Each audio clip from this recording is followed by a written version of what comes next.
figured out my mic before I started. That's on me. I'm just like, yeah, what's going on? You fully spread your legs. I fully spread my legs. My tiny penis is revealed. We should have got like banana hammocks and had a sensor bar. So yeah, it would look like we had huge cocks. Yeah. That would be cool. Yeah, I was asking you if you'd lose 2 inches of height to gain an inch of dick. Honestly, one of the best, the best would you rather's I've heard. Yeah, is lose 2 inches of height, gain an inch of dick. Yeah, well, I would obviously do it. It's a moot point. I'm pretty tall with a tiny dick. It would work out for me. Well, because I'm normal height, and so gaining or losing 2 inches would shoot me into like above or below average. No. This is something we discussed, but I'll stay to the point that that 5'7" in Joe's world, being 5'7" is average height. It is, dude. That's fucking no, Tom the average Cruise, is 5 Tom to Holland. yeah, those small men. But you look at who me. lie and are actually 5'5". Do you think when I walk around the world, people look at me and they think, "What a short little guy"? What a short little guy. What a. I thought I only did that in my head. What a short little guy. Yeah. No, I don't think so. I think they're like you're a little small if someone asks, but I don't think you're not noticed. Like people who are short, it's like if you're a dude and you're like maybe 5'4", 5'5", people go, "Oh, it's a little guy." Yeah. But no one looks at you and thinks you're tall. I can tell you that much. Come on, man. Well, I know that. Maybe a short woman. You know? No, even they understand the law of averages. Yeah. Even a woman with a small brain. Do you know that guy, Will? He's like Will something. He's a comic here. He's tall and like kind of handsome. Yeah. Me and Cam were with him yesterday and saying how sexy he is and how tall he is. You and Cam? Cam, White Cam. Oh, White Cam. Yeah, and he was like, yeah, I was like, if we switched bodies, do you think you could make this work? And he's like, no. But his was more of a thing of like, I've gotten so used to being this tall, handsome guy that I've been playing on easy mode this whole time. He'd probably go full incel rage within 10 minutes. Yeah. He'd just be like, I mean, I'm not, I'm kind of cute. I could say. But I feel like I've had to develop a lot of short guy kind of game. You can juggle. Yeah, I can juggle. If you were 2 inches taller, you wouldn't know how to juggle. Yeah. But gaining or losing an inch of penis, I think is... I mean, it could be huge. It's not a life changer, though. Oh, for me, it would be a huge, huge deal. Gaining an inch? Yeah. You'd go from 2 to 3? I'd go, dude, imagine if I was 5'10" with a 3-inch penis, I think my life would be a lot better. Just like, oh my God! I think if I had a 4-inch penis, it wouldn't really... We're rehashing a lot of the same points we made, but just to be... It's the same... Audience. It's for the audience. We did the same thing yesterday without microphones, and that we talked about accents for a little bit. Accents in movies. Oh, accents in movies. Yeah. Okay. And I thought you were like, what if you were French but you had a small dick? And then the next day, we just basically said the exact same points, but in front of Skate. In front of Skate. Yeah. Well, she's always like mediating. Yeah. I'll be like, Joe says that the Jewish people are vermin. Yeah. And I disagree. I think they're scum. Which word do you like better? Scum or vermin? I said plague. Can we agree on plague? Yeah. We'll mediate and be plague. And then we go, all right, we figured it out. This is the Socratic method of anti-Semitism. We can kiss now. Yeah, now we can have sex. Because we're not fighting. We can't go to bed angry. So that was the cold open of Live from my ass. Yeah. Live from Joe's ass. No, it's every night.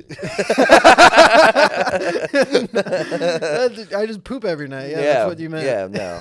It's not, it's getting dug out of there. What is? Your poop. Nope. Poop's getting dug out of there with a dick. No. No, a dick. I had 2 gross poops this morning. I'm probably. Did you drink a lot last night? Yeah. Whenever I drink a lot, I usually have like vicious diarrhea all day. No diarrhea. It was just kind of like a lot to wipe. Oh, it was like mud butt? One of those never-ending, you really got to dig up there. It can constipate you, alcohol, I think, because it makes you dehydrated. Yeah, I should... But for me, it's like pure diarrhea, especially if I drink beers. It's like I get bubble gut diarrhea. and I just like fart and poop out. No, Just diarrhea the is such a poison. rare And occurrence. it's like hot, like the inside of my ass is warm. You ever Yeah, have it's a that? screamer, I dude. hate that Yeah. feeling. I hate the feeling of the inside of my ass being like warm. No, I don't like it either. It drips out kind of like a soft serve ice cream. Yeah. Yeah, I hate that shit. No, but diarrhea is very rare. Which you used to say like that you have diarrhea quite consistently. Oh, I probably have diarrhea maybe twice. Well, A if I'm week? drinking, anytime I drink, I have diarrhea. Really? Yeah, 100%. Oh, I can see why you don't want to fucking drink then. I've been over here thinking I you don't were a think- bitch. I wouldn't want that either. I don't mind diarrhea really that much. Yeah. Especially the hangover diarrhea like cures like 40% of the hangover. Yeah, you're like- poop is a way to go. I like need the I need a form. Yeah, you need a to start the delicious day. form. Yeah. We're sponsored by Form. A grape form with yeah. pH. Grape Form. This looks like an energy drink that isn't real, but just kind of a background. Yeah, prop it in, looks like The something Sims. like we would make up for like the gaming show. Yeah, You know, yeah. it's like we're sponsored by Form. Form Energy. Form Energy. You can put it in your ass. Form your life tonight. I don't know what it would be. No, I don't like diarrhea though. Yeah, you do. You could drink it. Come on, man. Boom, That's roasted. not how we're gonna start this. I'm cutting Yeah. that out. But yeah, do it. Well, who knows? Maybe all of the JeanJax patrons and listeners will be back for this one. Probably not. It's just gonna be Hunter in the comments being like, "Woo!" "Yeah, I hope so. I'll DM him. I'll Yeah. fucking just DM him. yeah." We still need to keep our promise to have Hunter on the podcast. Did we do that?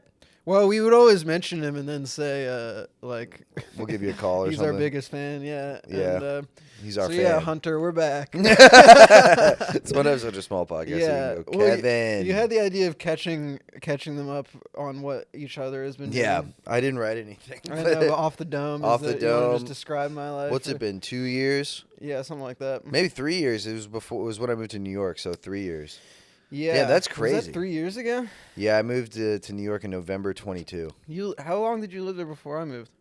I moved in November 22. When did you move? July, I think. So like 6-7 months. Yeah. Oh, Just throw up. I start sucking your dick. Yeah, I mean, New York was kind of cold and desolate, but it had its highlights. Yeah. How would you reflect What's your on? favorite thing that happened to you in New York? It wasn't even in New York City. It was went on a sick hike in upstate New York. Yeah, and that that was incredible. Yeah, I guess so. I feel like that doesn't count though. Yeah, I know. What So, happened in the beautiful city? Here's my favorite night of living in New York. Are you ready? Yeah. It was Me, my boyfriend.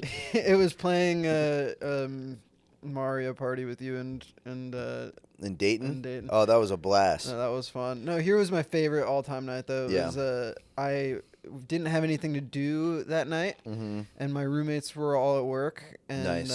You got drunk by yourself. No, I decided to go to a Black Hat open mic Oh, that's fun. in the winter, and it was really cold and misty and like rainy. Yeah. So and it then was like 38 degrees and yeah, raining. and the train was kind of delayed Yeah. by like 10 minutes. Oh, so yeah. I get to the mic, ready to pay $6, and she says, "You got here too late. You can't do it." And you went like. So I just turned around.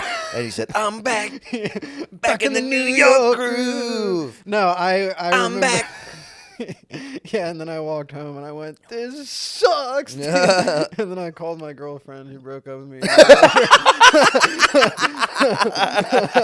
And he said, "I'm back, back in the New York groove." She's Yeah, like, yeah, that's yeah. funny. You're too late. Yeah, I went. That's "Do, interesting. Do do do do do. All the black girls say. And all the color girls say, Yeah.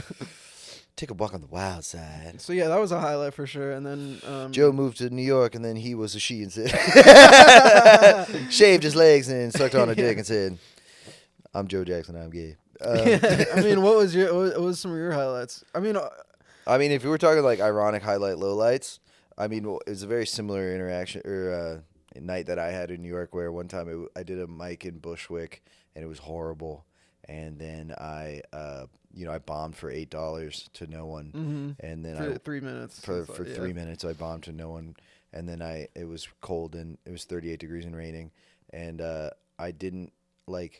I wasn't wearing enough layers to account for the rain, so I just got really wet and freezing on my like 3-block walk from the train station to my Yeah. horrible apartment.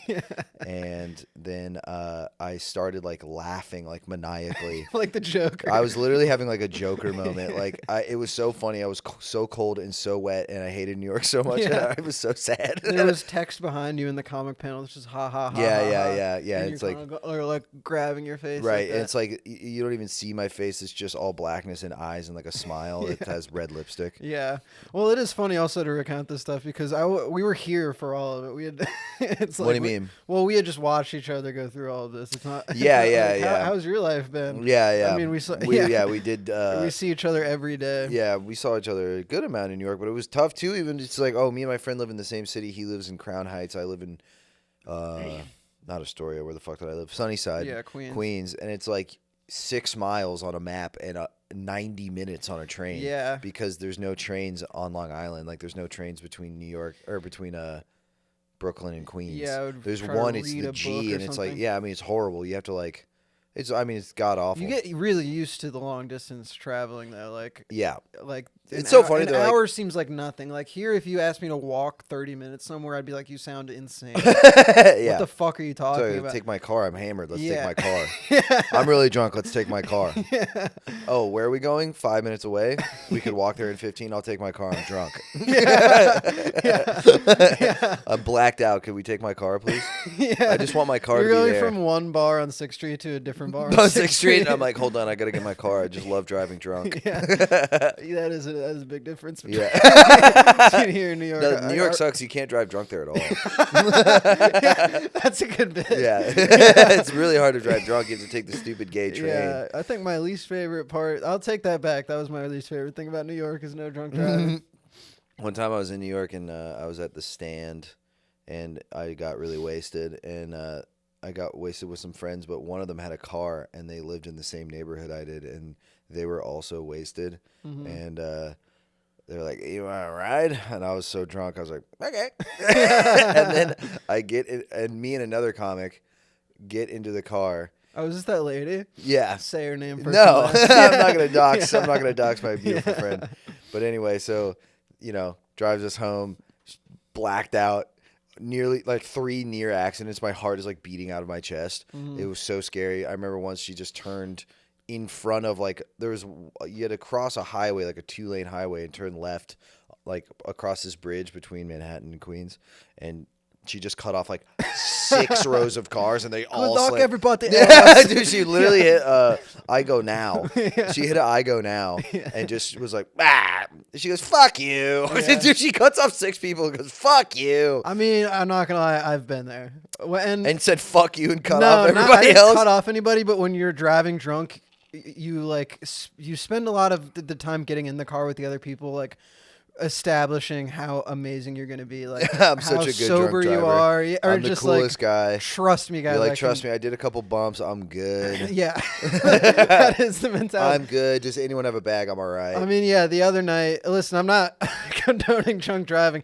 And, well, you know what? It's this weird level of, like, I do feel somewhat sober. Like, I'm so, like, having such cogent conversations, and, like, I'm not, like, yeah, you're talking, you're texting. But I was yeah. drinking, and then, yeah. Yeah. You're talking and texting. I was doing a and- Rubik's Cube. Rubik's Cube. Yeah. You're eating a burrito. But no, and then it's like I'm almost so focused on trying to, like, be good and like Yeah, look yeah, yeah. normal that like I just went completely. I went in the express lane and made our drive like extend by like 10 minutes. Oh yeah. And then you I- like take and- a wrong turn. And there's another feeling of having to just calm people down when they're making fun of you for it or being like, "What are you doing?" And I go, "Guys, don't even fucking sweat it. Like, It's all we're good. so good. Like we're having fun." It's almost Dude. like when you're bombing and you Yeah. keep saying, "Oh, we're having fun." What a night. Yeah. Yeah. And then last night too, I went to pick up like John and those girls, and I pull up, and they're like, "You're going completely. This is a one way. You're going the opposite." And I just remember being like, "It's work." I'm already here. Yeah, I was like, "Who showed up?" I like that. Yeah. It's not really one way. I can go either way I want. Yeah. If you think about it, it's actually my way. Look at me. Watch it. Watch me go. Yeah. I'm gonna do it. They get in the car, my pants are off. Like, oh fuck, I forgot. My pants. Your pants are off. You're wearing a diaper. Yeah. Oh fuck! Now they know. Yeah. But anyway, so to wrap up the story a little bit. Yeah, we're really free associated. There's there's 3 total people in there, and we all lived in the same neighborhood. And she drops off both of us, and then the next morning, I hear from the other guy who was in the car, like, dude, like I had this like, it was like a come to Jesus moment with her. Like she was like calling me like, I'm so embarrassed. Like, oh my God, I was blacked out and I drove you home. I'm so embarrassed. Mm. And then she never contacted me. And I was like, oh, she didn't even remember I was there. Like she was so blacked out, she does not know. Oh, I thought you got offended based on the fact of. Like, I did why for a didn't moment. She confess to me. I did for a moment that I go, oh, she didn't know I was there. Yeah. She forgot I was there. Yeah, that's just no recollection hilarious. of me being in the car at all. Like I could have died, and like if we died in a drunk accident, she'd be like, fuck, there was another guy in there. Like Yeah. that would be news to her. Yeah. Yeah, well, I'm not one to forget stuff, but I definitely know people where like I will have blacking full out. interactions with them and like mention all this stuff the next time I see them. They're like, "What are you talking about?" I have no idea. Oh, if they're like any blacked of that out. happened, yeah. I'm pretty insensitive to blackouts. I don't really drink to that. Like I think we're both the same way. Maybe if like I drink to the point of getting tired. I would get exhausted. If I get to I the can't blackout fight. point, I just go to bed. Yeah, I mean, if I got drunk at 6 p.m., if I was drunk enough, I would just be like, I'm going to sleep. Yeah. It just knocks me out after a certain point. And maybe it's because I drink so much, but I feel like I haven't gotten like messy drunk in so many years. Yeah. To the point where I'm kind of like falling over and like No. making a fool. It's like very rare. Yeah, but I see people who get like messy drunk and they'll like say crazy shit, but they're pretty lucid. Like Yeah. you realize like they got shark eyes. Like you ever notice like a guy's got like shark eyes? Yeah. Like you can see that he's not gonna remember anything like in his brain. Like his like you know what I mean? Like his eyes are like just Yeah. looking right through you, and he's Mhm. like, yeah, you're a fucking piece of shit. And you're like, Yeah. whoa, what's your Yeah. problem? I'll fucking kill you. I And you're- mean, I can think of one friend. Yeah, of ours. exactly. Yeah. So like, and then the next time I saw him, fully different person. yeah, just doesn't One. remember it. If Yeah. you told him, he'd be like, that's embarrassing. Yeah, that's exactly what happened. So you're like, anyway, I never get like that. Mhm. And I think some people, they get more sensitive to blackouts. So I heard once you start blacking out, like you just it becomes easier like and easier. unlock, like breaks the seal. Yeah, breaks the seal on blacking out. I'm also not. I'm not one to be an asshole when I'm drunk either. I think I'm a great drunk. Yeah, you're a great drunk. I'm a That's great why drunk. this month's gonna suck. Yeah, I'm going dead clean sober. Yeah. Dude, I'm like 3 or 4 days in and my mood's been horrible, and I'm really hoping it's not related. I saw Luke yesterday at Buzzmail, and the first thing he says to me is like, "Dude, I'm a few days into dry January. Fuck this." Yeah, I was like pissy all day. Yeah. Dude, I lost my glasses yesterday. I got so mad. I started kicking Is it? things. You think it's because you're not drinking? I, There's no bro, diarrhea. I don't know. I needed to start my day with diarrhea. Otherwise, I get really pissy. Mhm. Don't talk to me until I've had my diarrhea. Yeah, I'm gonna get you a mug. A mug full of diarrhea. Don't talk to me until I've had a mouthful of diarrhea. It was like, I don't know. It was like, it really felt like outside of me. Mhm. Like this irrational anger just took me over like a fucking, like goddamn venom. Yeah, I mean, Which is, that happens if I go a while in the morning without a cigarette or caffeine. Yeah, it was something. Yeah, it was literally like it felt something like that, but it was like the middle of the day, and I just couldn't find my glasses, and I was late for work. Fucking And Velma ass. What? Not Velma. Sorry, go ahead. He's calling you a girl Yeah, I get it, from man. Scooby-Doo. Yeah, I Yeah, understand. because you have a vagina. I don't have a Continue. vagina. Yeah, you have a do. vagina. Yeah, you do. You're a girl. You're I'm not a You're a girl. nerd with a I'm not a vagina. nerd or a girl. I'm neither of Yeah, those. You and ass. you solve mysteries. I do solve mysteries. That's true. Anyway, I lost my glasses, and I couldn't find them, and I was like really late for work, and I just couldn't find them. I had to drive without glasses, which is genuinely dangerous. Like Yeah. I can't see shit. And I was so mad. I started kicking things. Like if it wasn't like I thought it might have been like tangled up in these clothes in this suitcase, and I'm like tearing apart the clothes in the suitcase, and it's not in there. And then I kick the suitcase really hard, and the wheels were facing the wall, and I just dunked the wheels through the wall. And I was like, am I like a Mountain Dew like beat your girlfriend guy? What the fuck is I'm putting holes in the drywall like a fucking like an animal? Yeah. Like something from a fucking Yeah, I thought it would be like a Twilight Zone episode where you kick the suitcase and then out comes your broken glasses That would be you just destroyed. Yeah, and I go, that's not fair. Yeah. That's not fair. No, it's It's a guy who like there's dicks everywhere, but there's no lube. Yeah, I mean That's you're not fair. So it's a library full of different sized dildos, but there's no lube. Or he has no asshole. That's not fair. That's not fair. He like goes to reach for his asshole. It's just like a Barbie doll down there. Yeah. Well, you're not making dry January seem appealing. Well, I feel like it's an interesting thing. Like I feel like more lucid and more what's the word like cogent. More cogent, more lucid. My sleep is better, more energy. But then I also just my mood's been really bad. Yeah. But I also don't know. Were you in a stinky mood this morning?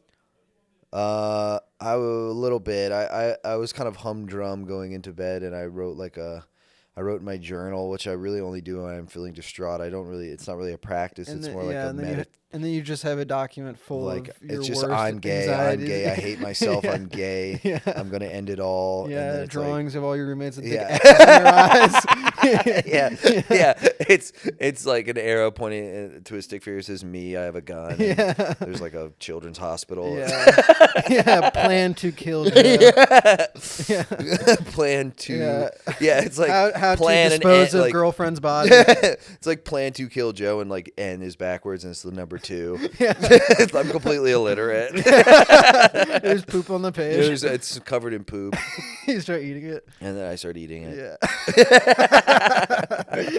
Stuff like that. So I wrote. I'm sorry. I keep getting. I feel like I forgot how to podcast, so everything you say is just reminding me to talk about poop. Yeah, it's all right. We can talk about poop. Dude. No. You wrote in your journal, and well, that's what I mean. I only do that when I'm really distraught.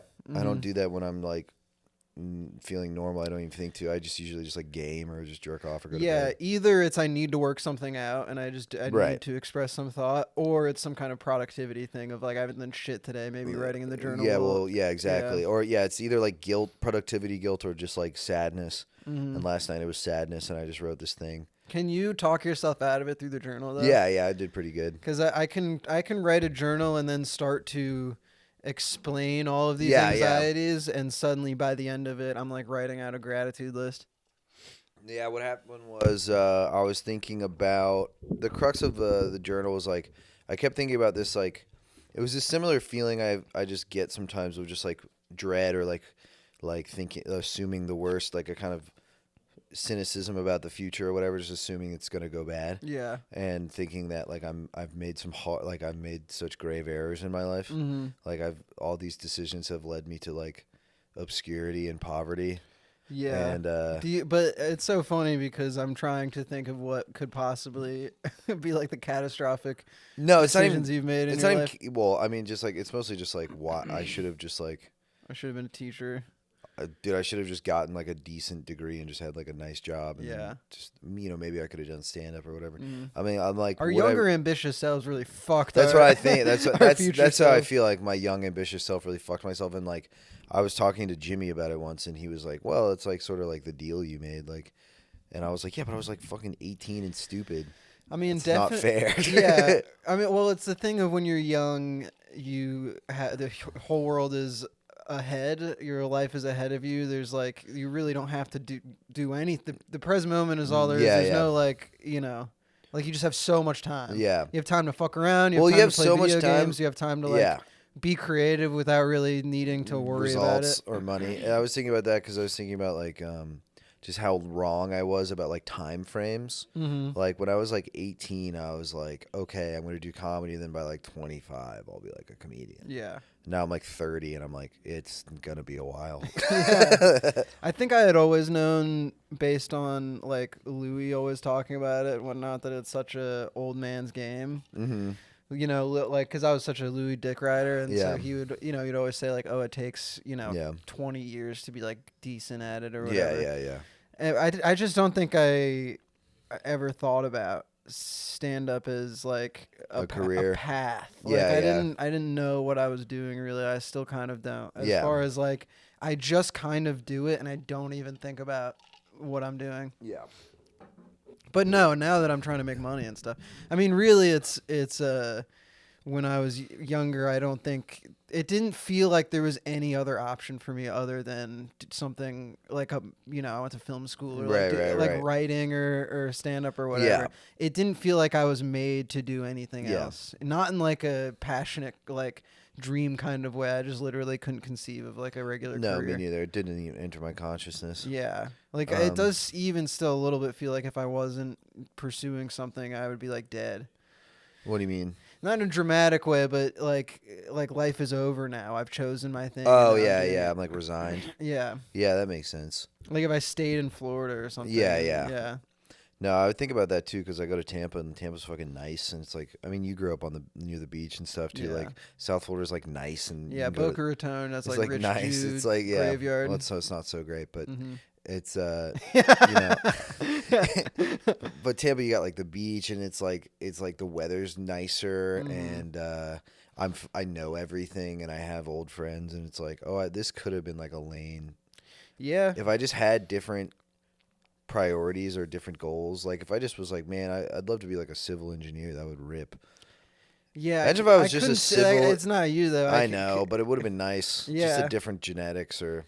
Well, because I'm thinking about all the school you have to do to be a civil engineer and and then all the stuff where I imagine being in those classes or that thing being like, okay, what if we were just, I was like, I'll stop this now. What if like as like, you have an aptitude for writing or you have an aptitude for stand up, right? Like what if you just had that for like math? Yeah. That'd be so nice. Yeah. I mean, I know people, but I mean like that one girl I was seeing recently, she's a doctor. Yeah. Doctor of gayology. She diagnosed me straight. Yeah, no, she was like, "You're clearly straight. I can see your penis in front of me." Of gayology, and she calls you patient zero. Dude, I'm patient hero. I'm straight. No, you're patient zero. No. They say you have the gay-itis. You have gay-itis. What's your fucking problem, man? I don't know. I'm not patient zero for being gay. Yeah. That's actually you. Nope. Yeah. No, for real. You're okay. I'm patient negative one. I'm the last straight guy. Yeah. Yeah. Well, whatever, man. Yeah. You're fucking gay. 28 men later. Yeah. That's the name of your movie. You're beating me right 28 now. 28 men later. Yeah. You're 28 years 28 gays. of cock later. That doesn't even work, dude. Yeah, it kind of does in parentheses. Bone graveyard is about your asshole. It's a bone temple. Same thing. Your asshole's it's about your penis. It's about it is. Actually. Because guys love to pray at it. They worship it. Yeah. Anyway, what were you talking about? I'm too hungover to win this game. Yeah. Sorry, man. This is why I'm doing Dry January, so I have my wits about me. So I can call you gay in creative ways. Bested again!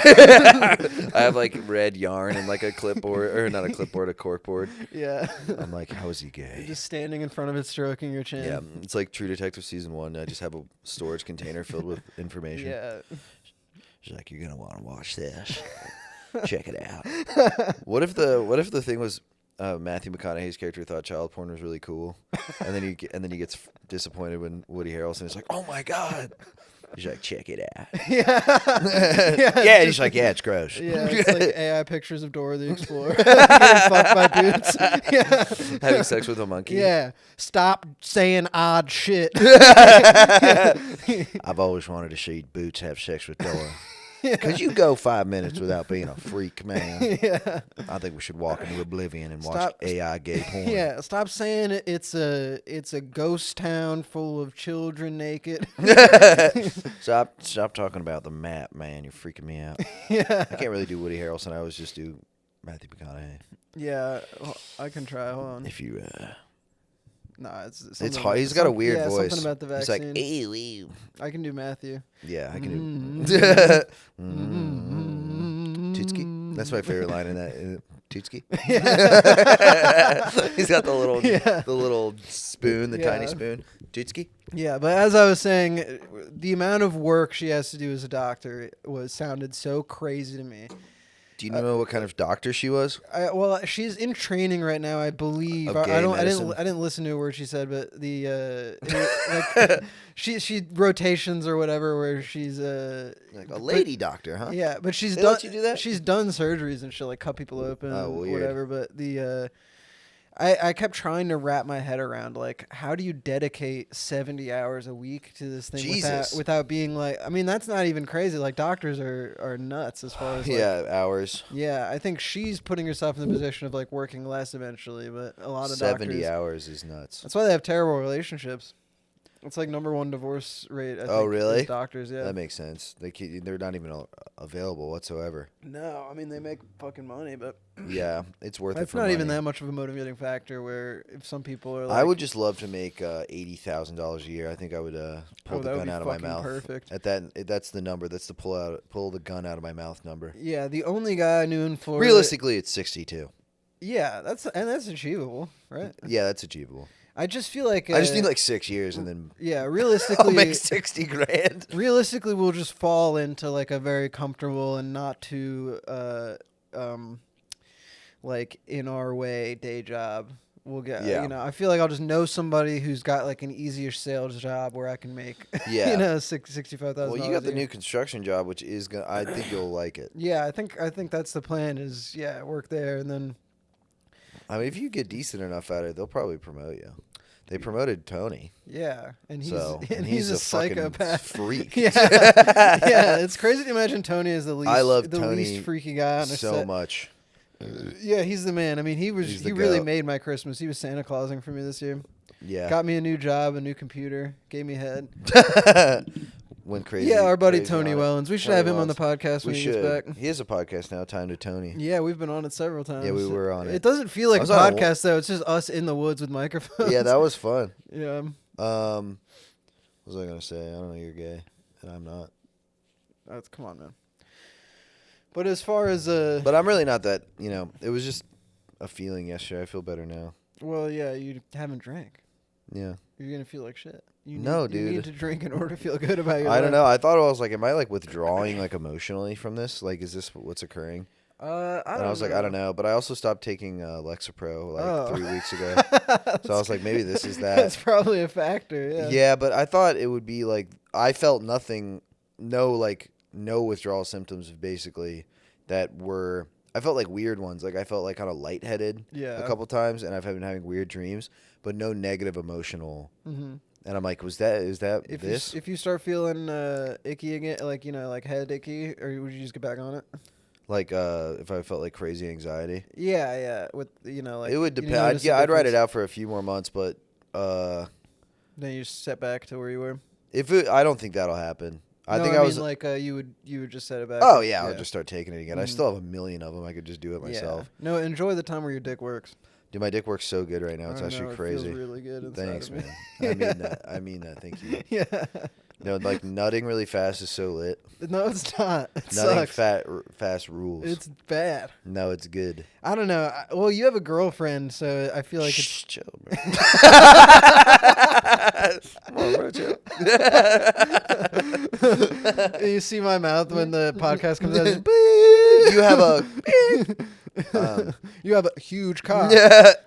No, just she can't know about us. Yeah. Well, having a girlfriend and nutting fast, I feel like is different. But like when you're single and like hooking up with a girl for the first time, and you want to do it again with them, Dude, and you just come immediately. Yeah, I was having a conversation kind of about this, and there were some women there, and me and Miles were saying how like pussy's mid, and, and I was like, we were saying like we were defending ourselves in the sense is like.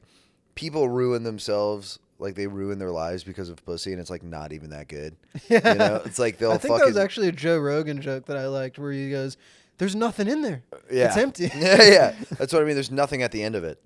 It's like it's just like hollow pleasure is like a lot of via pussy. Like people throw their like they can't help. I'm so it. curious what the women thought. Yeah. They were kind of like tacitly agreeing. Just in the sense of like men just think it's like the greatest thing on earth, and it's like to the point where they'll just be like just harass their secretary or whatever. They'll just like lose their job because they can't help but feel up their coworker because they're horny freaks. Yeah, well, it's funny the kind of like justifications of like in their head, it's like they're being like cool. They're like going out and like. Dedicating their whole lives to getting pussy, like the guys that like have sex all the like that's their whole mind is like getting girls. I've been trying to do a bit about this What's the premise? The premise is like I talk about those guys and I go, it's funny that all they want to do is come. Yeah. And I think coming is so embarrassing and you should only do it around someone you really trust. Yeah. You know, because like you want to meet a hot lady and that night go, whoa, whoa. Yeah. Like you're dressed like Andrew Tate and you're going, yeah,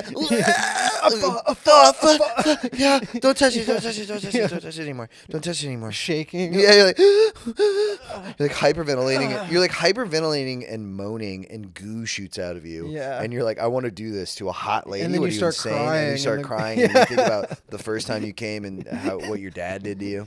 Yeah.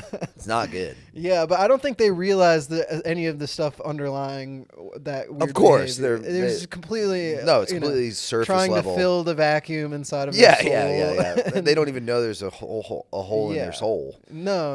I mean, and maybe there's, I don't know, there's something to just complete ignorance, but you end up in these scenarios. It does get gross at a certain point where I do judge guys that are just absurdly horny. I mean, there's part of me that's like there's that one dude, the Barker for Jake show, that is like, apparently I believe him too, gets laid like constantly, like just, and with strangers, like we'll just like start just spitting riz. game, He'll just riz it up. But the stories he tells of like how often it happens, and like in a joking way, but certainly how he will not manipulate the situation, but definitely like just do anything he can or say anything, or you know, he's putting on a show. Putting on a show, being whoever they want him to be, kind of he's thing. A chameleon. I'm like, I can't. There's like the first part of me that goes, cool, man. Like I don't have the ability to do meet that. Meet a stranger and fuck him. But then the other part of me is like, well, at what point do you lose your entire self? You know, that probably never was one, really. Yeah. That's why you can do it so easily. Yeah. But I don't know. We were saying pussy's mid, and then I was saying like no women are ruining their lives over dick, and then one of the girls was like, "Oh yeah, they are." I'm like, "What do they do?" He's like, "Oh, they'll stay with like a piece of shit loser." Yeah, of course. Because he's good. I'm like, "Cause he's good at sex," and they're like, "Yeah," and I'm like, "I'm bad at sex." I've never no woman in my life has ever been like, "Yeah, you know." He's kind of a bum, and I was trying to do a bit about the complete opposite, where I think that I'm terrible at sex, or not terrible, but it's not. Nobody's staying with the piece of shit because of it, you know. Yeah, it'll be just short and fine. But but I think I'm under the right circumstances, certainly I'm like a good enough hang, and the girl kind of just likes hanging out with me enough that they kind of forgive the short, fine sex, because they're like, Joe's cool, like I like him, so I'll put up with with the bad sex. Mm-hmm. Yeah, that's probably what most women do. All the time. But I give myself shit for bad sex. I think I gotta get rid of the attitude. I don't think I'm that bad. Just mid coitus, you're like, I suck. Yeah, or making her tell me like, I'm okay, right? Like, like my dick looks fine. Yeah, it's not. It doesn't look bad. Yeah. It felt good inside of you, or no? Yeah. Be honest. Sorry, I came immediately. It's like you pass a note in class. Is my dick good? Check this box for yes. Yes. No. Yes. No. Yeah. Yeah, I don't know, dude. But no, pussy. I mean, I don't think pussy's mid, but like I get what you're saying. But like but it's overrated. I would have totally wholeheartedly disagreed with that like 3 years ago. But being single and dating and like hooking up is definitely becoming overrated. Yeah. But you know, like obviously love is is worth pursuing. Miles is cracking me up. He's like, dude, it's so overrated. He's like, have you ever like played a video game with your friend? Yeah. Fire. That just goes to show the difference between me and Miles, though. Is I would take pussy over playing a video game with my friend. That's fucked up. I don't dude. even play video games. Yeah, okay, maybe not a video game. Let's think of something better. I don't know. Watching a good movie, would rather get pussy. What if you and me, we were just getting drunk and doing cocaine in the garage? I would take that. That's what I mean. It's like getting drunk and doing cocaine in the garage is way better than pussy. Yeah. But you never let me do that with you. You're right. So when we do it special. Yeah. As far as filling, that's like fucking filling my the ass. void in your soul. I'm like your girlfriend, and that's having sex with my ass. Is when I let you. On your birthday. Yeah, when you're in the mood to get fucked up. Yeah, it's very rare, but Yeah. sometimes I catch a wild hair and I'll let you put it in my Yeah, ass. we're just when you feel like doing cocaine and figuring out the meaning of life. Yeah. That's Right. that's better Once than a quarter, maybe? yeah, once a holiday. 3-4 months? Yeah, every now. I'm excited now to do drugs again. I couldn't do drugs for like 3 years. Oh, mushrooms and stuff. I can't do mushrooms, or I couldn't do. I won't do acid, but I Would you do a full dose of mushrooms? Yeah, I'd do a full dose of mushrooms, but I have to wait like another week, not a week, another like month or so. I would. Technically, I'm still just a little scared. Of mushrooms? Yeah. If I had like a full day of like I know I don't need to do anything and I can just like go to like a nature preserve or something, or like I can do that, then I would totally. Yeah. And it's like if you take like 2 grams of mushrooms. Yeah, I mean, we did a little bit of mushrooms in Big Bend, and it was enjoyable when we were walking in. We could see like the rocks that look like fractals, and like being up that high was cool. And then on the way back though, It started raining. It got dark. It started raining, but I didn't even notice that I was tripping because it was a low dose. So I was like, I couldn't even tell. But then I got in my car to go to the general store and fully confidently being like, yeah, fucking whatever, I'll drive. I'm not that high, Yeah, and then my window was like a little foggy, and I didn't know how to get there. Yeah, you hit a kid. Yeah. I ran over a child. I just was filled with anxiety and dread. Yeah, I was like, and Tony and Billy were like making fun of me like slightly, and I was just like, leave me alone. I'm fucked. Bro. What am I doing? I can't. It's dark. I'm in the middle of fucking nowhere. And then I get back, and Jarrett had stabbed his foot with a cactus, and I go, we're fucked. It ended up being, really? I kind of drank my way out of it, but I was like, I'm not doing mushrooms tomorrow. Yeah. I mean, the foot thing was pretty gnarly with Jarrett, but it's just the catastrophizing of the mushroom. Yeah, he totally brain being like that little walkway between the car and the camp had like cacti that were just sort of lying over. Yeah. And it was dark, and he just totally was wearing flip-flops, and he just kicked a cactus. I think that was I could see that cactus being kickable in the dark. Oh, super kickable in the dark. The wearing flip-flops was crazy. That was like... Yeah, I guess so. I mean, if you're like pooping around the camp, though, you don't think. You just throw on flip-flops. I guess that's probably like Florida logic. There's no fucking cactus or whatever. Yeah. You're just not thinking. Mm-hmm. Yeah. I mean... That was certainly a highlight of Texas.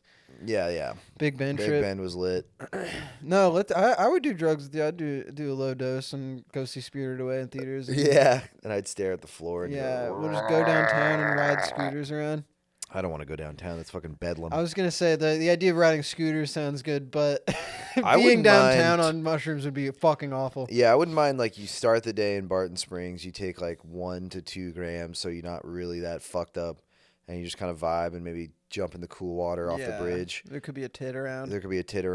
And then, like after, 3-4 hours when it's mostly done, we go drink. That sounds fucking awesome. That sounds pretty cool. Yeah. I mean, I like psychedelics, but as I get older, it gets. It's such tougher. a day suck. Like it's such like a. It's a day suck. It's like mushrooms are like a 6-hour commitment probably if you take enough of them. Yeah. And acid's like a year's. Yeah. It's like a life sentence. Yeah, and I think my brain when I was younger just used to work differently, where I was way more kind of like, I don't know, free to explore. Yeah, you're like elastic. My mind didn't. Yeah, elastic is a good word. Whereas now my mind is so sort of like rigid.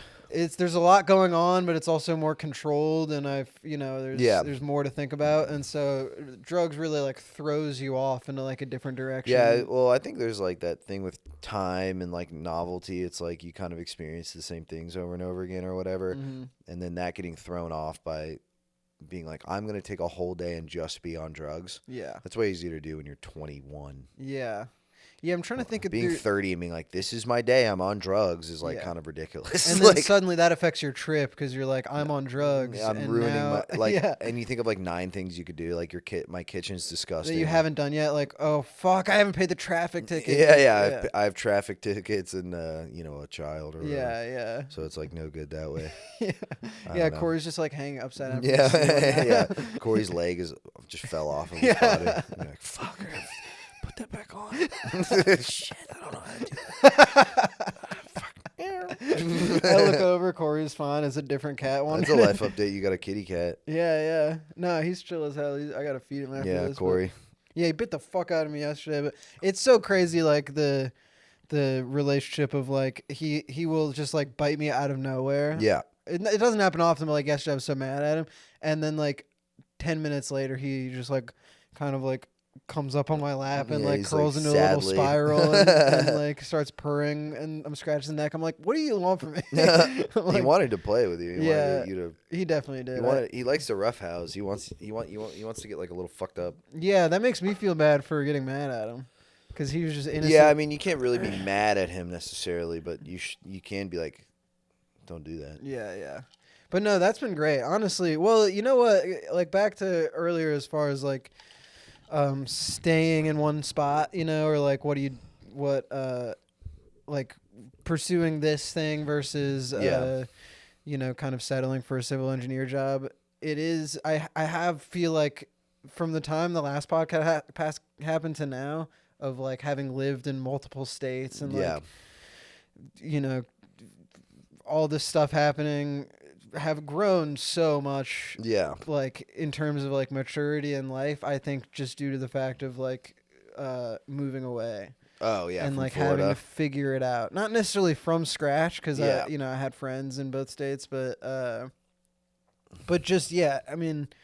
The amount of stuff that's happened, like when I go home and visit Florida and I hang out with my old buddies, we'll kind of go through life updates, and I'll be like, what, you know, I'm like, regale me with like all this crazy, you know, like some stories of so much time has passed, and it kind of is like same old, you know, it's like there's not a lot, whereas I feel like the amount of just people I've met and like crazy characters coming in and out and like jobs I've had and just comparing different cities. Yeah, things you've seen kind of thing. Yeah, it's kind of like a wealth of experience. Yeah, that's true. That I wouldn't have gotten if I didn't move away.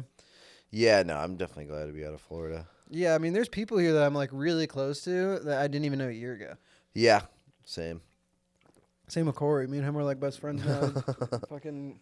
No, that's the nice thing. You realize like I don't know, we've I guess made a lot of friends, especially through comedy. You just make so many friends. Yeah.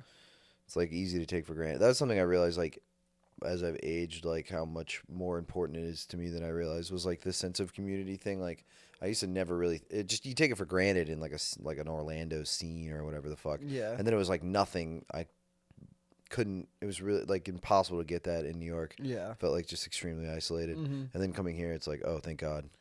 Yeah, I mean, especially uniquely for us, it's people that we've also. It's like blows my mind sometimes to remember. I'm like, oh, I'm around Tony. You know, met him 6 years ago. Yeah. You know, or Captain 6 years. I met him when he was 17 in high school. Yeah. You fucking 7 years. It's like kind of crazy the idea that we've been in this thing together over multiple like a states. decade. Yeah. Going on a decade. For so long with all of these people. Like the amount of friends I have now, like Jimmy, Billy. You know, like. All these people that have seen me when I was like 21. Yeah. You know? No, it's nuts. Yeah, it's crazy. And that, I think some people like just don't get that. I think a lot of people, they make a certain amount of friends so it is hard though too. It's like with jobs and shit. It's like, I realized like my buddy was, he had like a pretty demanding job or whatever. And he worked with older people. He was like kind of the youngest guy at the office and was like, he was like, yeah, man, it's like super isolating. Like, there's no one my age at the office. Yeah. And he's like, and I spend like sometimes 50, 60 hours a week there, and I'm tired and I don't want to do anything. He's like, he's like, I joined a kickball league just to like meet people who were also 30. And I'm like, yeah. But I don't think that's super absurd either. I think, I was like, that's a good move. You should do that. I wasn't judging him. He was like kind of slightly embarrassed. But that he was was like, judging himself. Yeah, it's like adult kickball league, kind of corny. And I'm like, brother, like, how else are you supposed to get pussy? Yeah, I know. Literally, he was like, he would get pussy at like bars, but he was just sort of like, yeah, it's a little empty, it's a little vapid, just meeting some broad at a bar. It's like hard to like wife up a girl at the bar too. Yeah, I think probably like making friends at a bar is more valuable than he would end up he's like a young guy who ends up like a regular at a bar and like I think that's probably why people love the service industry so much, is because it provides you like the high school social experience. Yeah, for sure. With adults, kind of. I mean, you know, if then you end up at the age where you're like 40 and you're like still fucking like the new hostess that just graduated high school. You're eyeballing the 18-year-old hostess and you're like, Larry, stop. Yeah, those guys exist, but guy's like hammered captain's every day. age, yeah. No, there's a time and place. Yeah, Captain's enjoying the fuck out of his youth. Yeah. Almost too much. I'm like, bro, simmer down. I was doing nothing like you were. Yeah. I was like, I thought I was having fun, but he's going crazy. Yeah, I was still in college when I was his age, I think. Yeah, me too. If he's 22, right? 21. 21, yeah, I was in college. Yeah. But that was a good time for me in college. I had just joined, started doing comedy, and also like was still doing like I would still me and my friends used to just go to concerts a lot. Mm-hmm. Concerts, that's like lit. raves. Yeah. I was kind of doing a similar thing, but not as often. Not like every weekend. Yeah, I mean, COVID had happened, and for me, but it was still like that was kind of the best, where it was all of my friends We're all locked just down in together. this little bubble. Yeah. But even then, there was Florida, so these things were still happening, and Right. yeah, like my buddies were in like a band, and there would be like cool like hippie parties where they're like playing music, and then like garage shows and stuff. So there was stuff, but it wasn't like No, he's kind of I wasn't living La Vida partying. Loca. Yeah, which is cool. I mean, Yeah. but the service industry, probably also encourages a lot of bad habits. Yeah, for sure. Yeah. How are we doing on time? Do we know? I don't know. It says it on this thing. We're at 52. Oh, okay. Yeah. Is there any kind of wrap up? Because this is I guess this is basically what we did before. Where it was was just a free form kind of like free association. But is there any kind of like wrap up for summarization on where we've been or what's Yeah, I mean, I don't know. Let me think. Oh, well, we planned to fucking talk about What? Marty and Stranger Things. Yeah. We could definitely talk about. Do you want to talk about Marty or Stranger Things? Well, I do want to discuss Marty because I keep seeing. I was talking to Bobby about it last night of the common take that we kind of both keep seeing over and over, which is people just not liking the movie because they thought Marty was like an asshole. He was immoral. Yeah, he fucked everybody over, and me and Bobby just are confused. Like, have you ever watched a movie before? Yeah. So Well, have you ever watched a Safdie Brothers movie? A Safdie Brothers movie? Yeah, there's the element of like frustration there, but I'm like fucking Tony Soprano. Yeah. Daniel Plainview. Yeah. Like, there's a long history of shitty men in great movies. Right. Godzilla. Right. He's a real asshole. Yeah, it's crazy to watch Godzilla and be like, he killed a lot of people. I didn't like the movie. Because what does your fucking enjoyment of a movie have to do with the kind of like scoreboard of morality for the main character? It's like confusing. No, I don't like that at all. Yeah, Bobby used the word virtue signaling, and I'm like, that's interesting that it took Marty Supreme to fucking be. Yeah, it's funny to watch like a movie about like a semi-sociopathic hustler, and then go, he was actually kind of a bad guy. Yeah, it's literally it's like watching Breaking Bad and being like, why didn't he just take the money from his rich friend? Yeah, well, I mean, you're like, that's not the fucking point. I think they're misconstruing. Like, I get it in that Marty by the end of the movie. Maybe a lot of people feel that they're asking you to feel like he's like forgiven or redeemed somehow. Yeah, I don't think with so. The last shot. I don't think so. I also don't think it's asking him. It's not saying he's redeemed. Like, the movie isn't a redemption story of him like doing all this shitty stuff, but then being redeemed or forgiven for it. But at the end, because he had a kid, it's a story of maturity. It's like he does all this shitty stuff, and at the end of the movie, he's realized sort of the emptiness of his pursuit in some way. Yeah, I think it's like about the, solipsistic ambition thing. Like, you're like, when people are hyper ambitious, they think that it's the only thing in the world, and they can abuse anyone on the way there, and like it doesn't matter. They actually don't think about it. It's kind of like when Gwyneth Paltrow is like, "What are you going to do for money?" And he's like, "That doesn't even enter my consciousness." He says that doesn't even enter my consciousness, and it's like. That's what they're trying to portray, is like the ambitious guy whose consequences for his actions don't enter into his consciousness because he's so hooked onto one goal. Yeah. And he's young too. He's 23 years old, and people are like, Yeah. "What a dickhead!" Like, he's fucking, he's like child. a kid. Yeah, Yeah. Who destroys the city? I mean, He destroys the city. He like kills, which is hilarious. Yeah. Like the path of destruction. Of Yeah, this one yeah. fucking- I just think people. I don't know. I'm like,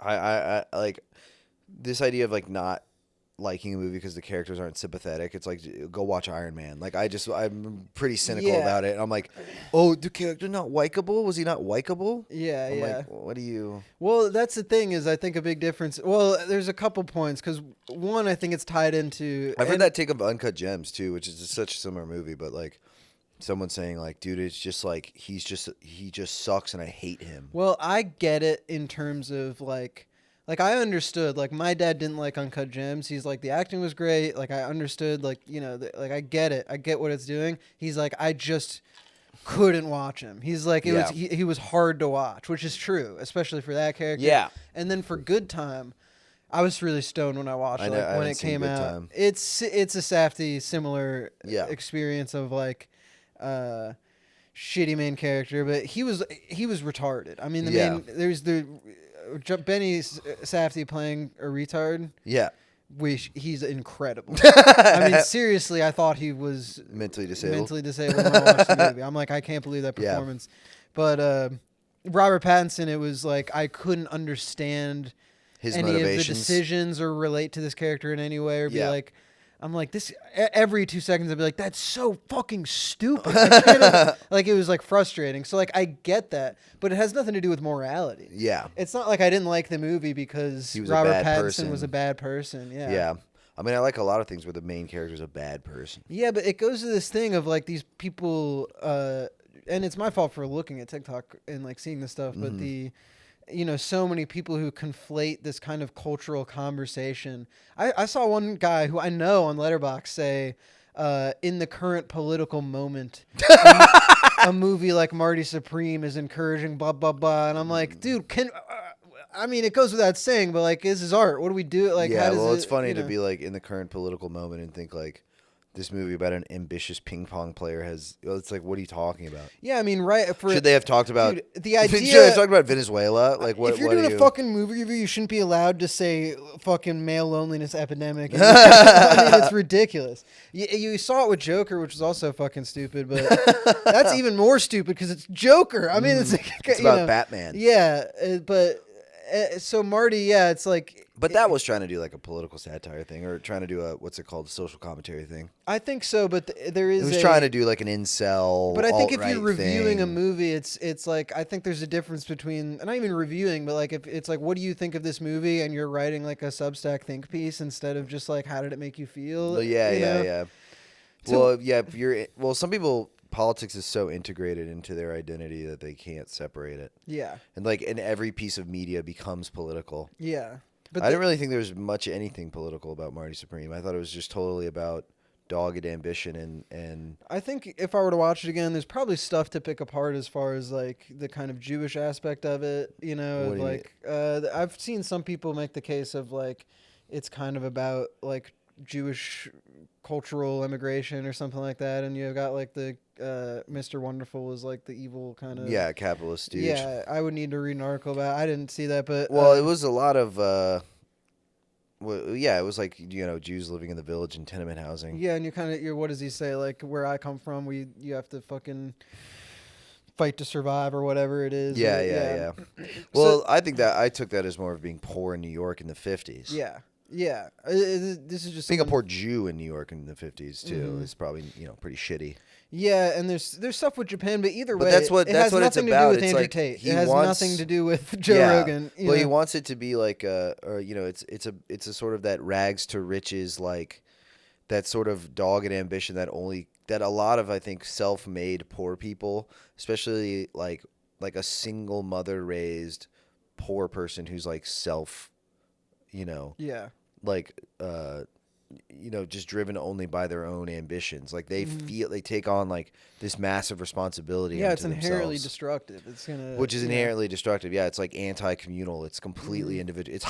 I thought of like American hyper individualism, and I thought like a lot of people like Marty Supreme are like, you know, that's why you have like fucking Vanderbilts and shit, like these kinds of attitudes. Like how many times, like have you heard like Ray Kroc, like the McDonald's guy? Oh yeah, he's I mean, evil. Absolutely, like he's the devil. Yeah, and like that he has the same disease as Marty Supreme. It's just like, what if we made the milkshakes powder? We could make X% more. Yeah. You know, that kind of thing. And Mr. Wonderful is the obvious Mr. Wonderful expression of that, to the point where in a fucking banger moment when he literally says, I am a vampire. I'm a vampire. Yeah. He goes, yeah, listen to me. I was born in 1601. I was born in 1601. I'm a vampire. I've been around forever. Yeah, it's perfect. Yeah. So he's just saying, like, that thing is it's like an archetype. It's not, you know, he's not a person. He's like every person who is like that, and he's an unreal kind of obstacle for guys like Marty Supreme. Yeah. You know, because they have real power. Because what happens is, like, someone with dogged ambition who has like street smarts and is like a hustler and, like, you know, can kind of make his way through sheer tyranny of will. You just run into real power. It's like the moment he says it, like, overtly in the spanking scene. Yeah. He says, he's like, if you spank me, will you let me do the you know, the pen, whatever, he's like, maybe. Maybe. He goes, Yeah. then why should I let you? He goes, you don't have to, but I have power and you don't. Yeah. He goes, you know why? Because you have no power here. Yeah. And it's like, Well, it's also crazy to me for people he learns about the reality of power. Yeah, and it's crazy to think that Marty didn't grow or change. I mean, like, again, the redemption argument is like a separate thing, but I mean, it's a guy who at the beginning of the movie acts so differently toward the end, where he's just full of fucking spit and self-belief. Yeah, and, yeah. like, the whole enter my consciousness thing, like, at the beginning of the movie, Marty literally, like, he's like, this is, like, everything is going to go my way. Like, he just knows it. And then throughout the movie is him, by the end, literally getting it beaten out of him. Yeah, I mean, he's just getting, like, fucking torn apart. He's literally getting his pants pulled down and spanked. Yeah. And also, he gets his pants pulled down and spanked. He thinks he can charm. Like, what happens is, like, a hustler with charm and, like, tenacity runs into real power. Yeah. And, you know, the ping pong chairman is like, no, you can't go. What are you talking about? Absolutely not. What is his problem? Like, when they're all drinking beers at the Japanese bar and he just turns away from him, he's like, what this fucking guy? Like, that thing and is we've like, seen what how a fucking the lengths Marty went to get there. Yeah, He's yeah, like, yeah. Who the fuck is this? This fucking homo. It's like, I hope you had fun at the Ritz. Yeah, bitch. it's real power saying to dogged ambition, I don't care how hard you tried. I don't care. Yeah. And he goes, this has been really difficult for me to get here. And he's like, I don't fucking care. Yeah, well, Why the would I dogged give a- ambition, too, though, is its own kind of curse because, I mean, the whole reason he wasn't allowed to play is because he was an asshole. Yeah. You know, he was like, what did he fucking get the room at the Ritz and order, like, all his room service? And, like, he was just, it's a complete blindness to just, like, I'm going to do whatever the fuck I want because it's going to work out. And then it doesn't work out and you're like, ah, shit. Yeah, because I think people who are like that, they're not humble people. No. And that's the thing is, that's like... what I like about Marty. I don't know. People say he's, like, not likable at all. I'm like, dude, he's fucking... Yeah. Well, I like people who are... It's funny, we've had this conversation, like... I was talking to someone about this, but it was basically like, if you're, like... only certain people can get away with, like, just being braggadocious. And, like, if you're just, like, some white guy, it's a bad look. Yeah. Like, if you're like, I'm the fucking greatest. But when Kanye says it, it's kind of awesome. Yeah. Not, you know, that one didn't age great. But, you know, I mean, like, when a guy, like, you know, when enter, you know, any rapper right there, even like a pop star, like a female pop star could be like, I just want to be the greatest in the world. And you'd be like, wow, you know. This is great, you know, whatever. She's so empowered or something like that. And it's not even like necessarily like Are you making a white boys can't have motion? Yeah, that's what I mean. Dude, God forbid a white boy catch a vibe. I think probably some good examples every of time white someone guys complains who about are- Marty Supreme, I say, God forbid a white boy catch a That's vibe. the exact same Yeah, thought I had. God forbid a white boy It's catch a also vibe. like, dude, it's about like a guy with a bunch of swag who gets pussy. I don't understand your problem. I mean, this movie is about me. But I do think there's examples of white boys with motion that I mean, it is funny that I think it's totally on purpose as Timmy's arrogance throughout the press tour is. I think he's doing like of course, halfway like a method thing. Yeah, like, yeah. I think he's kind of saying it and maybe believes it. It's obviously like so much of it is a joke. It's a shtick, yeah. Yeah, but I think he is trying to send a real message though of like there's nothing embarrassing or whatever about striving for greatness. Yeah, but there is a weird irony to it that almost makes you think, oh, maybe it's the opposite. But yeah, I mean, I think I've heard him get real enough about it. But I think we're entering into like a post, like I think Tyler the Creator is also a good example. Yeah. He's a guy who tries really fucking hard and is unabashed in his ambitions, and he's like not ashamed of like trying and failing, doing something weird, doing something that people could think could suck, Yeah, well, there's a big if though. Is I think for guys like Timothy Chalamet, Tyler the Creator, Kanye back in the day, anybody who's like very self-aggrandizing, that we like, the Donald Glover, these people can back it up. Like the not only they're saying how great they are because they know that they are great. Yeah. They're these kind of geniuses, whereas you definitely meet somebody who is completely delusional. Well, yeah, there's a delusion and has no. But their inflated sense of self is like. But I really think the inflated sense of self comes before the success. It doesn't. Yeah. Kanye was thinking about that. But someone who has that attitude that's not that good. Oh yeah, like Marty's the best ping pong player in the world. But no, we've known comedians who. Of course. It's embarrassing. Like especially in Florida, the way they would hype themselves up and like I'm like, dude, what? Like, calm down. Yeah, yeah.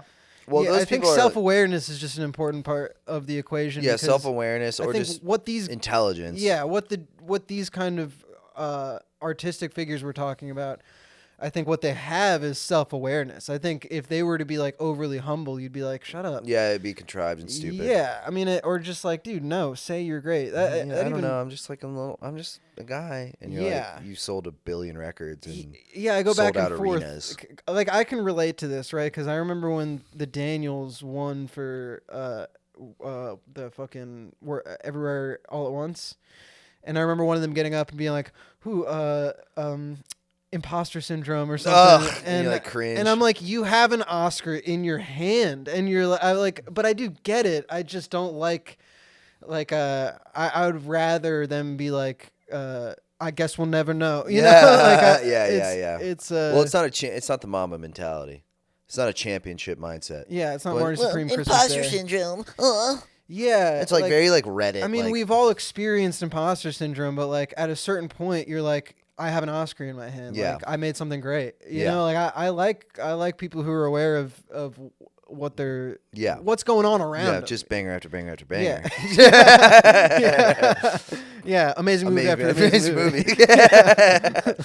And you're like, he kind of did make a bunch of amazing movies. And he's just saying it out loud. Yeah. And like I understand that like it's a thing where like all this stuff works on me, it's like I loved Marty Supreme. I thought it was just like outside of the discussion of Marty's character or any of this stuff, just as a movie, to me, it was just this roller coaster ride of like just layers of these subplots kind of like bouncing off each other like bumper cars. It's super episodic and weird. Yeah, but I think the most genius moment in the movie, I just was like so blown away by the bathtub. Oh yeah. Of Tyler the Creator's about it. He says, "Dude, you're fucking in debt. You're banned from the tournament." And Timmy says, "Give me that." And so in your mind, you're like, "Oh my god, what a new."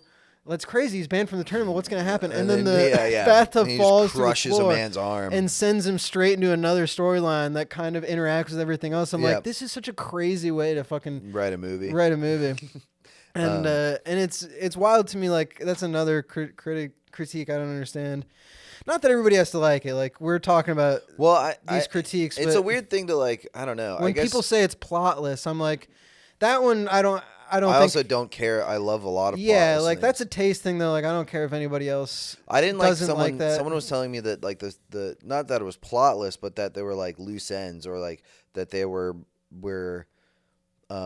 things that didn't pay off, like the orange ping pong ball thing.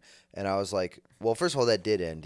That kind of did end. The guy Dion throws it out of the window. But that's like a meta way of watching something of like every piece needs to like. Yeah, but I also thought that losing to Endo in the final match and slowly pull out the Marty Supreme ping pong ball. And then that's his big success. Mm-hmm. Like, and then I also think that the point is that the story, even though let's say individual aspects of the like sort of episodic plot don't tie up a nice knot. Mm-hmm. The point of the movie is that he runs through all these misadventures with his ambition, and then it ends. Those are over because he has a baby. It's over now. Mm-hmm. It's over. Yeah. It doesn't matter. The ping pong ball thing doesn't matter. Getting back into the tournament association does not matter. It's because he's like, well, I'm a father now. That it literally ends in a literal sense. Those things are over. Mm-hmm. Like that is a kind of conclusion or solution to all these things. And it's like, if you don't understand, at least if that went over your head, I'm like, I don't know what to tell you. Yeah, I mean, I like that art can be interpreted a bunch of different ways, but definitely like having heard Josh Safdie talk about it, you pretty much know that the end of the movie is, I mean, his personal expression as a father of like, this is the moment everything changes. It's just right, crazy. of course, yeah. And so, but I've seen a lot of people. I don't know. I just got to stop looking at comments and stuff. Is people just being like. Which I do like that about art, that people can think whatever they want, but they're like, oh, he's crying because his life is over, or like he's crying because he doesn't want the kid. Well, but then that directly contradicts with how he's behaving. He rushes to the hospital. He says, "I love you." He says, "I'm not going to leave you. And I'm they're going to perfect be right for each here." other. She's such a psycho too. Yeah, she's a freak. She's a hustler and like she's a hustler too. She's doing the same thing. She's trying to swindle the fucking gangster out of dog money. Yeah, like she like totally looks up to Marty in this sort of like perverse way. Yeah, she loves him. They've been friends since they were like 8 years old. Yeah, and she says, "You did so good." You know, like after like there's that shootout and they're driving away, she said, "You did so good." Yeah, and it's like you're like, "Jesus!" Like they're both fucked. But like, no. But they're also both young. I mean, I like to imagine a scenario in which they're just kind of insane parents, but they won't do that bad of a job. You know, it's like. You don't get the sense that he'd like abandon the child for his ping pong dreams. They'll have kids that probably turn out okay, but will tell their friends later on and be like, "Yeah, my parents are fucking crazy. Freaks. Yeah, they're freaks, and they fucked me up in this or that way." But but no, Marty is in love with ping pong and himself. Yeah. So like Marty's in love with himself and he'll do anything he can to achieve that. Whereas she's in love with Marty and will do anything she can to be with Marty or to help Marty. Yeah, and so there is also like a kind of codependent thing going on there too. Yeah. I mean, especially the moment when they spell it out. This is all those things. It's like I did not think there was any kind of ambiguity about the movie at all. No. I thought it was like. It's not some up for interpretation thing as much as I don't know, but like the moment where he's leaving the house, they get kicked out because they're screaming at each other in the middle of the night right after he dumps the ping pong ball. You fucking asshole. Don't talk to him like that. He's one of my favorite people. And he does that, and then she's going, "What am I gonna do? I can't go back to whatever." And he's like, "All right, well that's fine. It's like, look, we'll figure it out. We'll find a nice like maternity ward for you, and like you can go there." And she's like, "No, I can't do that." And he goes, "Just go home." Yeah, like he just go home. Like he essentially is like, anyway, he says, "I've chosen a specific kind of life that requires sacrifice and this kind of thing," and then you kind of understand like in that moment that okay, that's the exact like diagnosis of like his delusion is that he thinks he is sacrificing things in his own life and that's it. Yeah. And you're like, no, you narcissistic freak. Like you're ruining everyone else's life. There's a pregnant fucking 22-year-old girl here who you're abandoning. And you don't care. You actually do not care.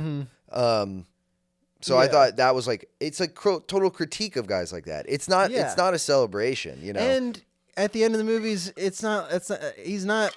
No, at no point in the movie, and he's such a bitch too. Like he's a bitch. At no point is he actually like people. I think have the wrong idea of like that he was rewarded by the end of the movie. I'm like at no point in the movie is he rewarded for anything he does. He constantly, even every step forward, he just wipes his ass with. And like something awful happens that leads to another problem. Yeah. It's like, yes, he has a kid and like everything's fine. And yes, he beat Endo, but that meant nothing. And it was literally an exhibition, nothing match for like it meant something. A pen company. He was doing an advertising for a pen company that refused to pay him. Yeah. It's like, he's not the champion of the world. Well, but he didn't get what he wanted. It's almost like a Rocky thing. I mean, the end of the movie also, it's like, I know people also, dude, I've seen this critique. I think this part I'll upload as like shitty Marty Supreme takes, but because I got two lined up. Is one people saying like, "Oh, there wasn't enough ping pong," I'm like, shut up. I'm like, what are you talking about? Not enough ping pong is bizarre. I'm like, first of all, watch Rocky 1. There's no boxing in the movie. There's literally one boxing match and he loses. And it's awesome. And it's the fucking, It's the greatest. Well, like, hey.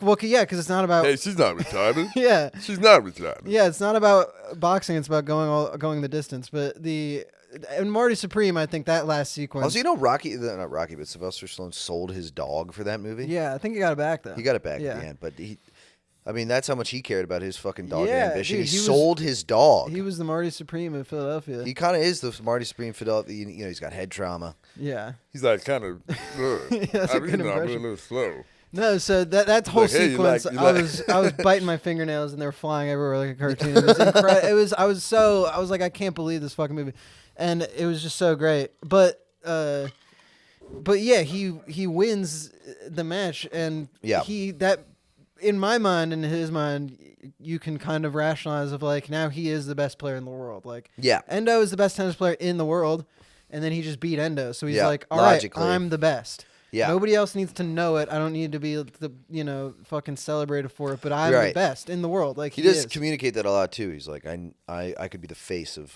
ping pong. Yeah. Of American ping pong. Yeah, and so the last shitty take, because you probably have to go to work tonight. It's fine. I'll just be late. Yeah, the last shitty take I saw. Are you ready for this? Is I've seen a lot of comments, and I really I again have to stop looking at this stuff because it's rage baiting me. Is people saying, that's not his kid. The baby looks like the other guy. I'm like, that's brain dead. Yeah, it's just stupid as hell. I'm like, I almost want to explain in every single time I see that comment of like, you really think the fucking baby actor they got they got purposely to look like it's a baby. Also, it doesn't look like anybody. I mean, the sequence with the title sequence tells you it is his child. Course. You see sperm going into an egg. Yeah, and it turns into a ping pong ball.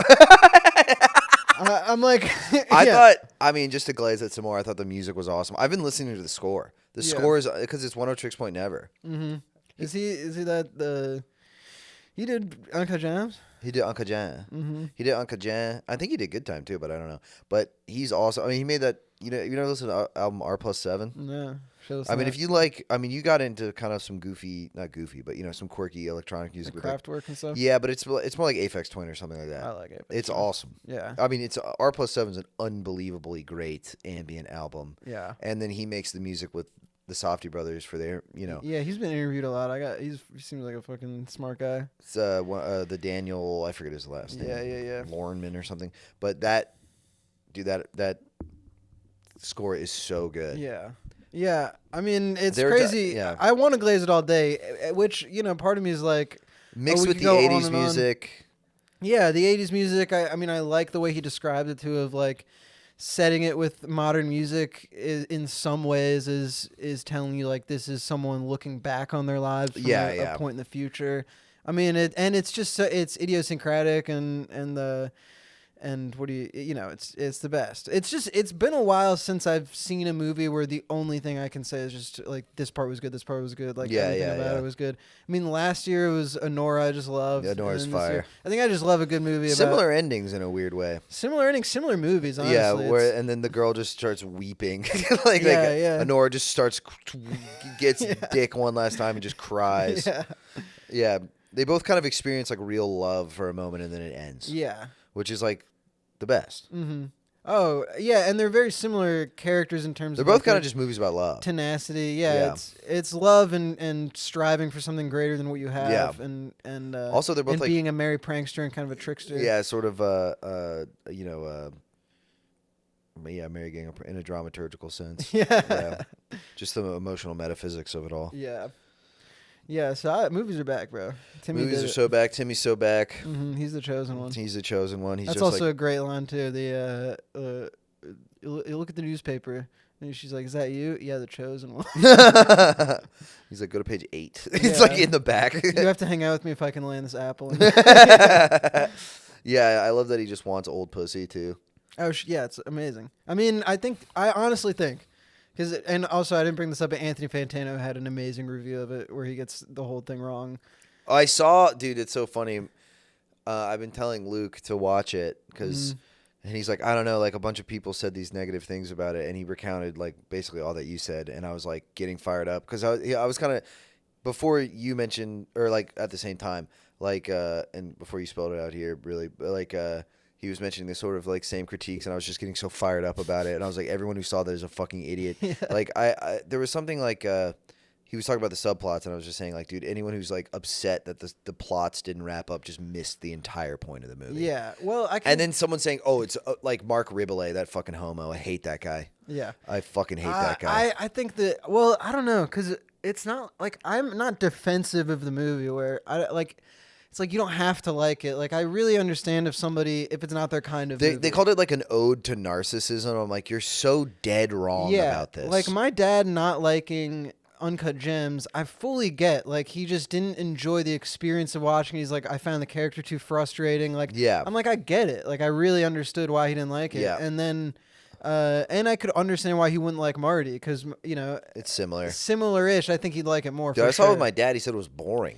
Yeah. I was like, what? Yeah, so I'm not like defensive of it. Like I really think it's like if it's not for you, it's not for you. But I think some of these takes really just blow my mind. I think they're just off base and they like missed the point. Yeah, which and maybe I'll it's have coming. to watch the Fantano one and get really mad. I can only get through a little I can bit. do of that I hate later. rage baiting myself. Yeah, I'm just self rage baiting. Yeah, I've been really bad with that. Whatever. We Well, run out of time. We can talk about it later. But I don't know, dude. What else did I want to say? I'm gonna clip that as a Clip it. Yeah, as a little Marty Supreme review. Little yap fest. Yeah, I think. Yeah. Well, you know what? You're fucking. Yeah, I think movies is the way to go. Movies I think are we good. get fucking fired up about. Yeah, about we can get. Stranger Things is also in the news, but I don't. There's not even much to analyze about how terrible just it it is. stinks. The writing is terrible, It stinks. and it sucks because it used to be pretty good and Yeah. entertaining, and then they fought a giant I love penis. penis. Yeah. I don't like. He's like literally fully like. Yeah, holds he's up his cock. This is Vecna. And he holds his balls. He's like, "This is me." And then a guy's ass. This is the upside down. Yeah. Yeah. All right, we that's gotta good put enough. it- Yeah. I gotta go. Bye. See ya.